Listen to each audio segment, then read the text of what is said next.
नमस्कार साथियों, निश्चय एकेडमी के इस ऑनलाइन प्लेटफॉर्म पर आप सभी का स्वागत करते हैं। दोस्तों, आज से निश्चय एकेडमी के इस ऑनलाइन प्लेटफॉर्म पर एमपी पटवारी के लिए जो एमपी पटवारी का सिलेबस जारी किया गया है, उसमें एक नया विषय सब्जेक्ट जिसको बोल सकते हैं वह आपका इसमें बताया गया है सामान्य प्रबंधन जनरल मैनेजमेंट। तो यह जो है आपके आने वाली मध्य प्रदेश पटवारी की जो एग्ज़ाम है उसमें बहुत उपयोगी साबित होने वाला है।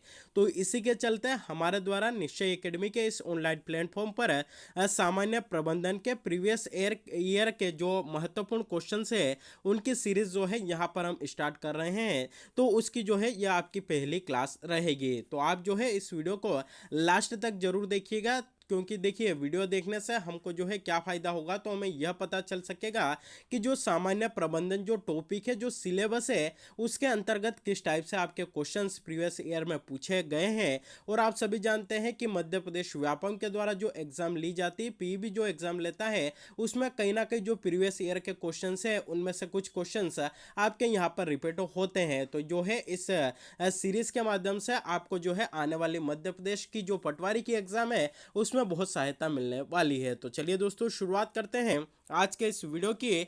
और सबसे पहले यहाँ पर हमारा पहला क्वेश्चन डिस्कस करने से पहले यहाँ पर आपकी जानकारी के लिए बता दें कि हमारी एकेडमी निश्चय एकेडमी पर ग्रुप 2 सब ग्रुप 4 साथ ही मध्य प्रदेश पटवारी की क्या जो ऑनलाइन कोर्सेस है वह हम आपके लिए यहाँ पर उपलब्ध है। उसको जो है आप परचेस कर सकते हैं, जिसमें कि आपको लाइव और रिकॉर्डेड क्लासेस दोनों जो है आपको यहाँ पर मिलने वाली है। साथ ही बहुत सारी फैसिलिटीज इस ऑनलाइन कोर्सेस में आपको मिलेगी। तो अगर आप इसको परचेस करना चाहते हैं तो दिए गए नंबरों पर जो है आप यहाँ पर हमसे कांटेक्ट कर सकते हैं और इसकी पूरी जानकारी और ले सकते हैं। तो चलिए दोस्तों, शुरुआत कर लेते हैं आज के इस वीडियो की।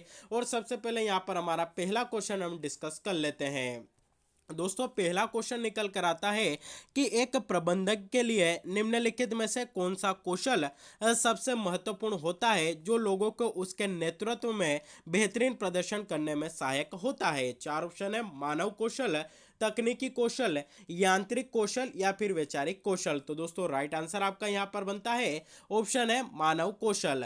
मानव कौशल जो है एक प्रबंधक के लिए सबसे महत्वपूर्ण कौशल होता है जो लोगों को उसके नेतृत्व में बेहतरीन प्रदर्शन करने में सहायक होता है। तो ऑप्शन है मानव कौशल यहाँ पर हमारा राइट आंसर बनता है। अगला क्वेश्चन है दोस्तों, क्वेश्चन नंबर सेकेंड है: एक प्रबंधक में मौजूद कौन सा कौशल कर्मचारियों को प्रेरित करने के लिए सक्षम है।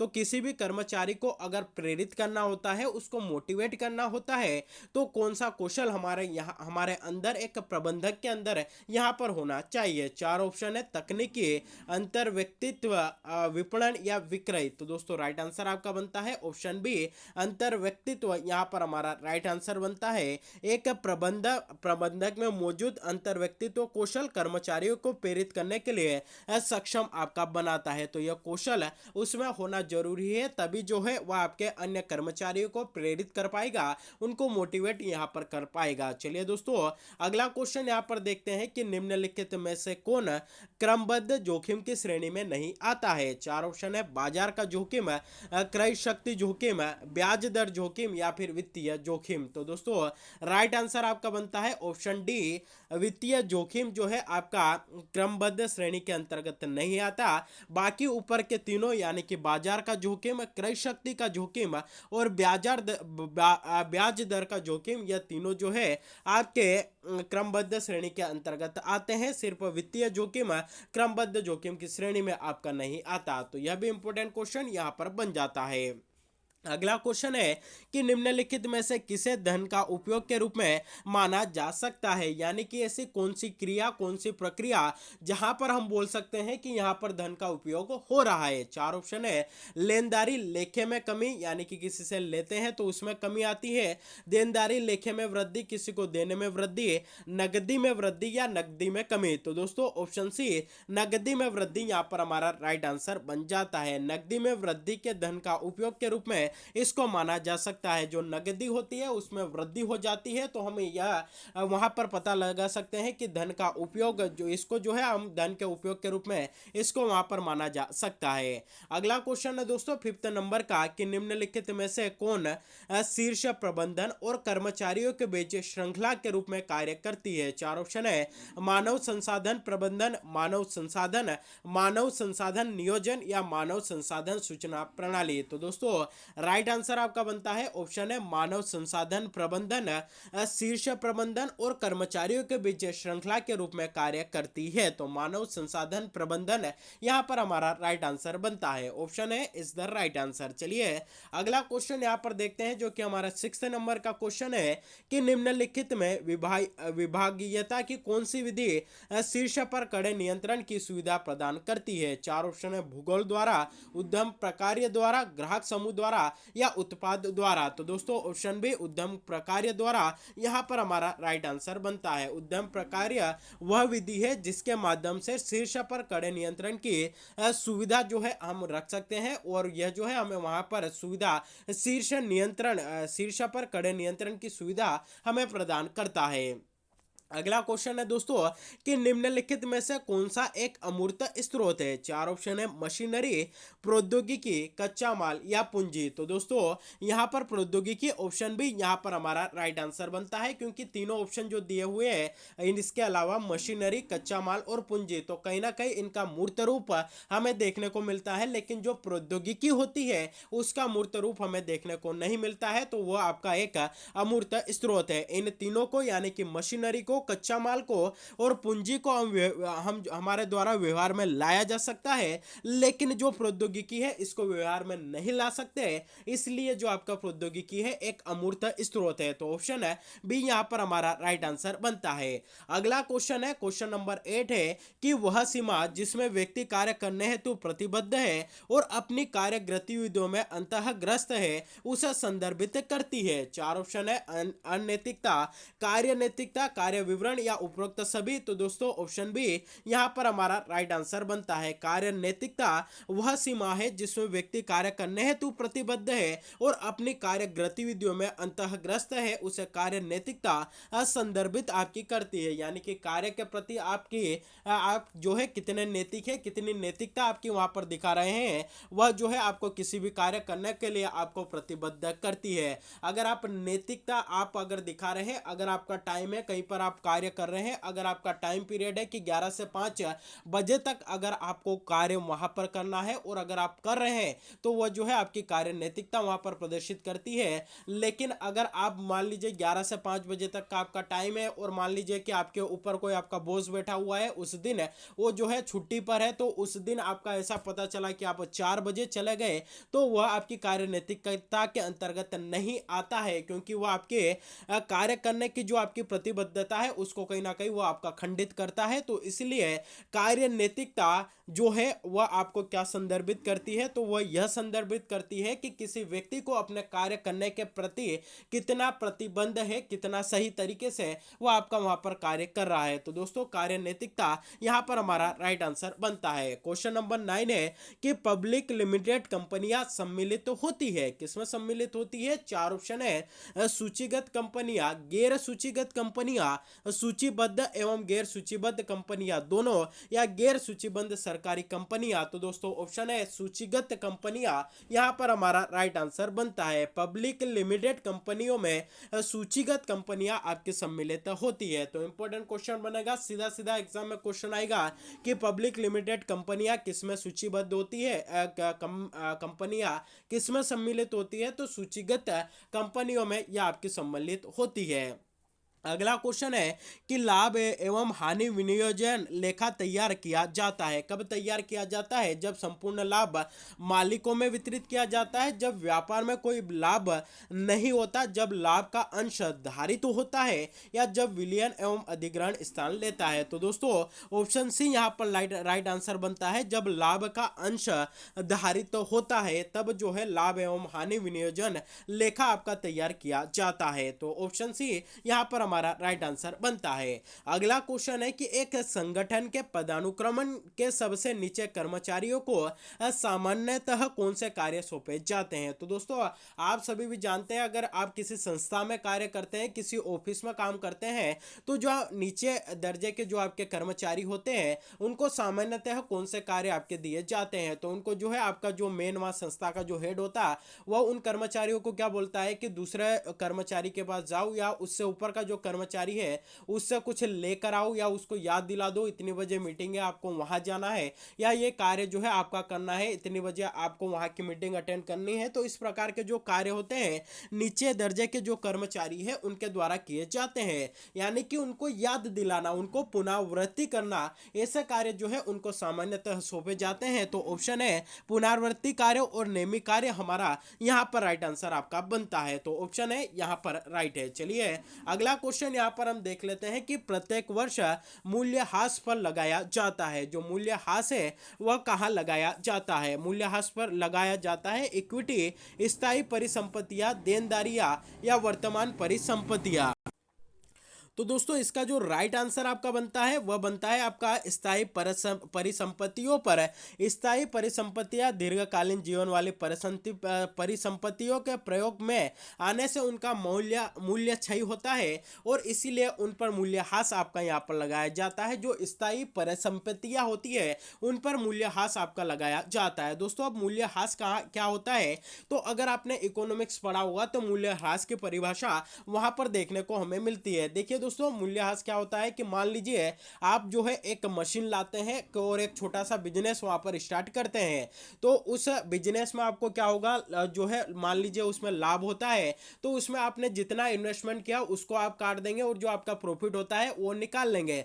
लेकिन उसके अंतर्गत आपको मूल्यह्रास किसका ऐड करना होगा, तो जो मशीन चली आपकी 1 साल तक, हो सकता है कि उसके अंतर्गत कुछ आपने कार्य करवाया है तो वो किसके अंतर्गत आ जाएगा, तो वो आपका मूल्यह्रास के अंतर्गत आता है। तो इसलिए मूल्यह्रास जो है किस पे लगाया जाता है, तो स्थायी परिसंपत्तियों पर आपका जो है इसको लगाया जाता है। तो ऑप्शन भी यहाँ पर राइट आंसर बनता है।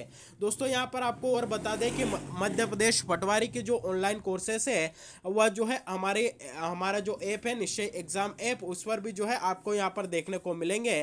तो अगर आप इसको परचेस करना चाहते हैं तो दिए गए नंबरों पर आप हमसे कॉन्टेक्ट कर सकते हैं। इसमें आपको लाइव रिकॉर्डेड क्लासेस, साथ ही जो है आपके सब्जेक्ट वाइज टेस्ट यहाँ पर आपको देखने को मिलेंगे, फुल लेंथ टेस्ट आपको मिलेंगे, एमपी करंट अफेयर्स के मल्टीपल चॉइस क्वेश्चंस 1000 से ज़्यादा आपको मिलेंगे और करंट अफेयर्स के भी 1000 से ज़्यादा आपको क्वेश्चंस यहाँ पर मिलने वाले हैं। साथ ही कंप्लीट सब्जेक्ट जिसमें कि आपको सामान्य विज्ञान, सामान्य हिंदी, सामान्य अंग्रेजी, सामान्य गणित, सामान्य ज्ञान अभिरुचि, सामान्य कंप्यूटर ज्ञान, सामान्य तार्किक योग्यता और सामान्य प्रबंधन, यह जो है आपको यहाँ पर मिलने वाले हैं। तो अगर आपने अभी तक परचेस नहीं किया हो तो इसको कर लीजिएगा, ताकि जो आपकी आने वाली मध्य प्रदेश पटवारी की एग्जाम है उसको जो है आप यहाँ पर आसानी से क्लियर कर सके। चलिए दोस्तों 13 नंबर का क्वेश्चन है कि सभी खरीदारों के लिए एक उत्पाद के वृहद उत्पादन, व्यापक वितरण और व्यापक प्रोत्साहन में संलग्न विक्रेता को कहा जाता है। 4 ऑप्शन है, वृहद विपणन, व्यापक विभाजन, व्यापक लक्ष्यीकरण, जन स्थिति निर्धारण। तो दोस्तों वृहद विपणन यहाँ पर हमारा राइट आंसर बनता है। सभी खरीदारों के लिए एक उत्पाद के वृहद उत्पादन, व्यापक वितरण और व्यापक प्रोत्साहन संलग्न विक्रेता को वृहद विपणन जो है आपका कहा जाता है। विपणन का अर्थ है यहाँ पर सामान्यतः बाजार जो है आप यहाँ पर मान सकते हैं, और बाजार भी कैसा, तो थोक बाजार, यानी कि जहां पर देखिए यहाँ पर क्या बताया कि सभी खरीदारों के लिए एक उत्पाद का वृहद उत्पादन जहां पे होता है, यानी कि कहीं ना कहीं जो थोक व्यापारी होता है बहुत सारी दुकानों से आपका कनेक्ट होता है, तो वहां पर आपका वृहद उत्पादन होता है, कहीं से आपका मंगवाता है और उसके बाद जो है अन्य को आपका जो है वो आपका उन तक वो सामान आपका पहुंचाता है। तो कहीं ना कहीं वृहद विपणन कर रहा है, बड़े पैमाने पर जो है वह वहां पर उत्पादन कर रहा है, बड़े पैमाने पर उसका बाजार जो है फैला हुआ है। तो वृहद विपणन यहाँ पर हमारा राइट आंसर बनता है। अगला क्वेश्चन है कि पूंजी अवयव में इनमें से कौन पूंजी के रूप में प्रयुक्त होता है। तो दोस्तों राइट आंसर आपका बनता है पूंजी अवस्था के रूप में धन जो है पूंजी अवयव के रूप में इसमें इस अवस्था में जो है आपका धन प्रयुक्त होता है। तो ऑप्शन सी पूंजी अवस्था के रूप में धन यहाँ पर हमारा राइट आंसर बनता है। अगला क्वेश्चन है कि किसी विशेष लक्ष्य को प्राप्त करने के लिए प्रदर्शित की जाने वाली गतिविधियों के क्रम को अधिनिर्धारित करता है। किसके द्वारा अधिनिर्धारित, यहाँ पर की जाती है? तो दोस्तों 4 ऑप्शन है, संतुलन, स्तर विश्लेषण, रेखिक क्रमादेशन, अनुसूचन या बजटन। तो दोस्तों राइट आंसर आपका बनता है अनुसूचन। किसी विशेष लक्ष्य को प्राप्त करने के लिए गतिविधियों के क्रम को अनुसूचन अधिनिर्धारित आपका करता है। दोस्तों अनुसूचन का अगर आप इंग्लिश में इसका अर्थ देखते हैं तो इसका मतलब होता है शेड्यूल, यानी कि आपका किसी लक्ष्य प्राप्ति में जो शेड्यूल होता है वह बहुत मायने वहां पर रखता है। तो यहाँ पर अनुसूचन आपका राइट आंसर बनता है। चलिए दोस्तों अगला क्वेश्चन जो कि 16 नंबर का है उसको यहाँ पर डिस्कस कर लेते हैं। क्वेश्चन है कि माल, सेवा या विचार जो कि ग्राहकों को संतुष्ट करने के लिए बहुत सारे मूर्त और अमूर्त गुणों को प्रदान करता है, इसे किस नाम से जाना जाता है? तो दोस्तों राइट आंसर आपका यहाँ पर बनता है ऑप्शन है उत्पाद के नाम से इसको जाना जाता है। उत्पाद, इससे तात्पर्य किसी बने हुए माल से है जो ग्राहक को संतुष्टि प्रदान करता है। तो कोई भी उत्पाद है किसी को मूर्त रूप से, किसी को अमूर्त गुणों को जो है वह आपका प्रदान करता है और उनको संतुष्ट करता है। तो ऑप्शन है उत्पाद यहाँ पर हमारा राइट आंसर बनता है। अगला क्वेश्चन है 17 नंबर का कि खातों का एक सेट है। 4 ऑप्शन है, खाता बही, प्रविष्टि, जनरल, जर्नल या इनमें से कोई नहीं। तो दोस्तों राइट आंसर आपका बनता है खाता बही, जर्नल में से किए गए विभिन्न प्रकार के खाते जैसे व्यक्तिगत, वास्तविक एवं नाम मात्र खातों का लेखन से है। तो खातों का एक सेट कौन सा है? तो खाता बही ऑप्शन है यहाँ पर हमारा राइट आंसर बनता है। अगला क्वेश्चन है कि हम कह सकते हैं कि व्यवसाय में लाभ होता है। आप सभी जानते हैं कि अगर मान लीजिए हम कोई सा व्यवसाय करते हैं, कोई सा बिजनेस करते हैं, तो हम कब कह सकते हैं कि हमें लाभ हो रहा है, हमें प्रॉफिट हो रहा है? तो कहीं ना कहीं हम जितना खर्च कर रहे हैं, जितना इन्वेस्ट कर रहे हैं, उससे ज़्यादा अगर हमारी इनकम होती है तो उस सिचुएशन में हम उसको बोल सकते हैं कि हमें प्रॉफिट हो रहा है, हमें लाभ हो रहा है। यानी कि आय, यहाँ पर आय जो है व्यय से आपकी अधिक हो, यानी कि जो हमारी इनकम है, जिनका जितना हम इन्वेस्ट कर रहे हैं उससे ज्यादा अगर हमको इनकम होती है तो हम बोल सकते हैं कि जो बिजनेस हम कर रहे हैं वो कैसा है, तो वो लाभ की स्थिति में है। तो ऑप्शन भी यहां पर हमारा राइट आंसर बन जाता है। चलिए दोस्तों अगला क्वेश्चन देखते हैं। 19 नंबर का क्वेश्चन है कि चयन करें कि इनमें से कौन अभिवृत्ति के स्रोत है। 4 ऑप्शन है, परिवार के सदस्य, संदर्भ समूह, साथियों के समूह का प्रभाव, समाजीकरण और सीखने की प्रक्रिया। तो दोस्तों ऑप्शन सी 1 2 3 4 यानी कि 4 ऑप्शन हमारे यहाँ पर राइट आंसर बनते हैं। परिवार के सदस्य, संदर्भ समूह, साथियों के समूह का प्रभाव, सामाजिकरण और सीखने की प्रक्रिया अभिवृत्ति के आपके स्रोत है। तो ऑप्शन सी जो है हमारा यहाँ पर राइट आंसर बनता है। अगला क्वेश्चन है कि निम्नलिखित में से कौन सा संक्षिप्त नाम CSR को दर्शाता है। 4 ऑप्शन है, निगमित सामाजिक उत्तरदायित्व, कंपनी सर्विस नियम, निरंतर निगरानी रिपोर्ट या संचयी पर्यवेक्षण भूमिका। तो CSR जो है निगमित सामाजिक उत्तरदायित्व, इसको जो है आपका दर्शाता है। CSR का फुल फॉर्म निगमित सामाजिक उत्तरदायित्व आपका दोस्तों यहाँ पर बनता है। तो ऑप्शन है यहाँ पर हमारा राइट आंसर बन जाता है। चलिए दोस्तों अगला क्वेश्चन है कि इनमें से किस बहु व्यक्ति मूल्यांकन विधियों में मूल्यांकनकर्ता को कुछ समग्र कसौटी पर उच्चतम से सबसे कम तक में कर्मचारियों को मूल्यांकन करने के लिए कहा जाता है। तो दोस्तों राइट आंसर यहाँ आपका यहाँ पर बनता है श्रेणीकरण प्रणाली में, श्रेणीकरण प्रणाली विधि में मूल्यांकनकर्ताओं को कुछ समग्र कसौटी पर उच्चतम से सबसे कम तक के कर्मचारियों को मूल्यांकन करने के लिए आपका कहा जाता है। तो ऑप्शन सी श्रेणीकरण प्रणाली यहाँ पर राइट आंसर बनता है। अगला क्वेश्चन है, जब प्रबंधन के प्रकार्य उनके तार्किक अनुक्रम में रखे जाते हैं तब इसे कहा जाता है। 4 ऑप्शन है, प्रबंधन सिद्धांत, प्रबंधन विचार, प्रबंधन प्रक्रिया या प्रबंधन प्रणाली। तो दोस्तों राइट आंसर ऑप्शन सी यहाँ पर राइट आंसर बनता है प्रबंधन प्रक्रिया। जब प्रबंधन के प्रकार्य उनके तार्किक अनुक्रम में रखे जाते हैं तब इसे प्रबंधन प्रक्रिया आपका कहते हैं। यानी कि प्रबंधन के जो प्रकार्य होते हैं, जो कार्य करने होते हैं, उनको एक प्रक्रिया यानी कि एक क्रम से होकर गुजरना पड़ता है, तो उसको क्या बोलते हैं? तो प्रबंधन की प्रक्रिया यहां पर बोला जाता है। 23 नंबर का क्वेश्चन है कि निम्नलिखित के लिए BRS यानी कि बैंक समाधान तैयार किया जाता है। तो दोस्तों ऑप्शन है यहां पर राइट आंसर बनता है बैंक विवरण के अनुसार बैलेंस और रोकड़ वही के अनुसार बैलेंस में अंतर को पहचानने के लिए BRS यानी कि बैंक समाधान तैयार आपका किया जाता है। अगला क्वेश्चन है दोस्तों यहां पर कि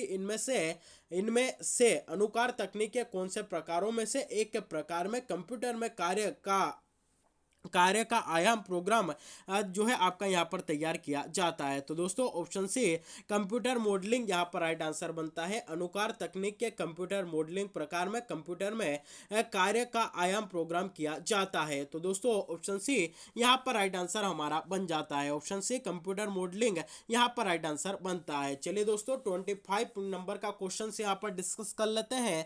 क्वेश्चन है कि एक प्रबंधक सहयोगात्मक प्रक्रिया के माध्यम से लक्ष्यों को निर्धारित करता है। अधीनस्थ कर्मचारियों का निष्पादन किस हद तक लक्ष्यों को पूरा कर रहा है, यह मूल्यांकन और निष्पादन को पुरस्कृत करने में एक महत्वपूर्ण पैरामीटर है।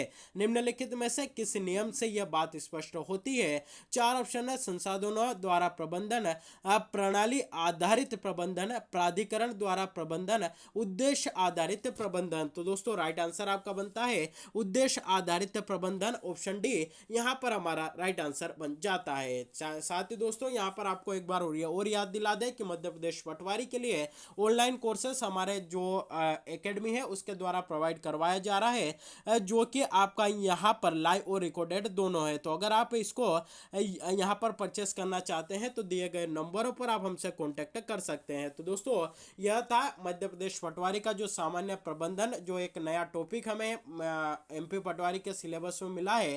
तो यह जो वीडियो अगर आपको अच्छा यहाँ पर लगा हो तो वीडियो को अधिक से अधिक लोगों तक शेयर करिएगा, वीडियो को लाइक करिएगा, और चैनल पर अगर आप पहली बार विजिट कर रहे हैं तो चैनल को सब्सक्राइब भी जरूर करिएगा और बेल नोटिफिकेशन को प्रेस करके रखिएगा, ताकि जब भी वीडियो अपलोड हो इसकी नोटिफिकेशन सबसे पहले आप तक पहुंच सके और आप इसका लाभ उठा सके। तो आज के लिए बस इतना ही, मिलते हैं अगले वीडियो में, तब तक के लिए जय हिंद।